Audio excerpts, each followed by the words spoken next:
YouTube బంధువులకు స్వాగతం.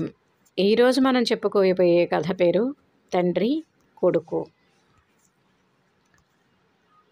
ఓ యువకుడైన తండ్రి తన చిట్టి బాబును ఒళ్ళో కూర్చోపెట్టుకొని ఆడిస్తున్నాడు.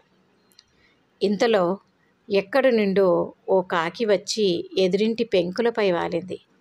బాబు తండ్రిని నాన్న అదేమిటి అని అడిగాడు. తండ్రి అది కాకి అని చెప్పాడు. కొడుకు తండ్రిని మళ్ళీ అడిగాడు, నాన్న అదేమిటి? తండ్రి మళ్ళీ అన్నాడు, నాన్న అది ఏమిటి? తండ్రి మళ్ళీ చెప్పాడు, అది కాకి. కొడుకు పదే పదే అడగసాగాడు, అదేమిటి అదేమిటి అని. తండ్రి ఓపిగ్గా మళ్ళీ మళ్ళీ మళ్ళీ అది కాకి అని బదిలిస్తూ ఉండేవాడు. కొన్నేళ్ళు గడిచాయి. బాబు పెరిగి పెద్దవాడయ్యాడు. తండ్రి ఏమో ముసలివాడయ్యాడు.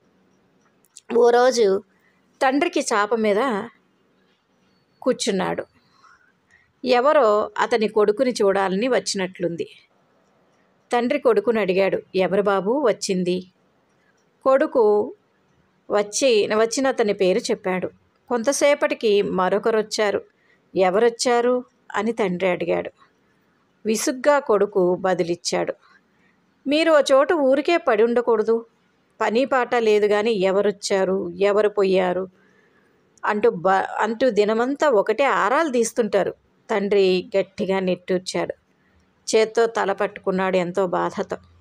మెల్లమెల్లగా కొడుకుతో ఇలా అన్నాడు, నేను నిన్ను ఓసారి అడిగితే అంతగా విరుచుకుపడుతున్నావే, అదేమిటి ఇదేమిటి అని నువ్వు 100 సార్లు వేధించేవాడివే. నేను నిన్నెప్పుడైనా కసురుకొన్నానా? నీకు నేను ఓపిగ్గా బాబు అది కాకి అని చెప్పేవాడినిగా. తల్లిదండ్రులను కసికేవారు మంచివాళ్ళు కాదు సుమా. మిమ్మల్ని పెంచి పెద్ద చేయడంలో మీ అమ్మా నాన్నలు ఎన్ని కష్టాలు పడ్డారో, మిమ్మల్ని ఎంతగా ప్రేమించారో ఓసారి ఆలోచించండి. సహనానికి మించిన సంపద లేదు.